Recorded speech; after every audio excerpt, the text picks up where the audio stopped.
কমলাপুরের মাটিতে সংগঠিত হয়েছে, আমি আইন শৃঙ্খলা রক্ষাকারী বাহিনীদের দৃষ্টি আকর্ষণ করছি। আমরা ইতিপূর্বে দেখেছি, যখন ফ্যাসিস্টরা সরকারে ছিল, ওদের বিরুদ্ধে, ওদের মাইন্ডে লাগে, ওদের তথাকথিত জাতির পিতার নামে একটু এদিক সেদিক বক্তব্য আসলে বা ওই ফ্যাসিস্ট স্বৈরাচার হাসিনার বিরুদ্ধে কোনো কিছু বললেই সুকে গ্রেপ্তার করা হয়েছে। আমরা এই দর্শকের কঠিন বিচার চাই, যেন এই বিচারের কারণে বাংলায় কেউ দর্শনের কোন এরকম সাহস না করে। আমরা দৃষ্টান্তমূলক বিচার চাই প্রশাসনের কাছে, বাংলাদেশ সরকারের কাছে, এবং এই বিচার না পাওয়া পর্যন্ত আমরা এই প্রতিবাদ চালিয়ে যাব ইনশাআল্লাহ। এলাকায় আমরা শান্তি শৃঙ্খলার সাথে বসবাস করতেছি।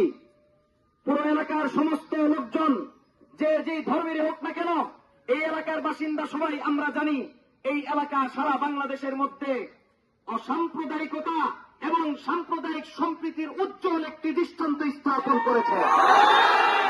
এই এলাকায় মসজিদ, এই এলাকায় গির্জা, এই এলাকায় হিন্দুদের মন্দির, সবকিছু একত্রিত করে সমস্ত জনগণ আমরা বাংলাদেশের নাগরিক হিসেবে বসবাস করতেছি। আজকে এই ধর্ষণ যদি একজন খ্রিস্টান বোন হতো, দেশের নাগরিক হিসাবে এই দেশের হিন্দু, খ্রিস্টান, বৌদ্ধ প্রত্যেক ধর্মের লোক আমাদের রাষ্ট্রীয় ভাই বোন।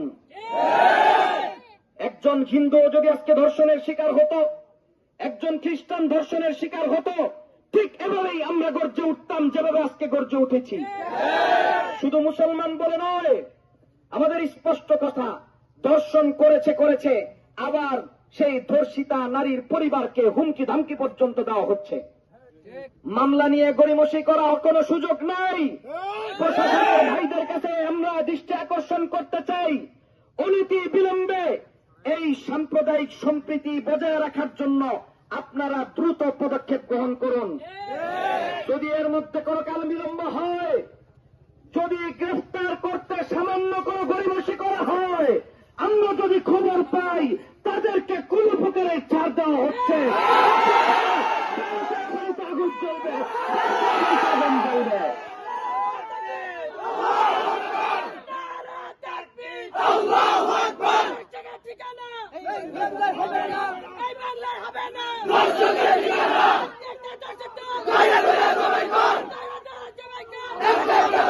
সম্মানিত তৌহিদি জনতা।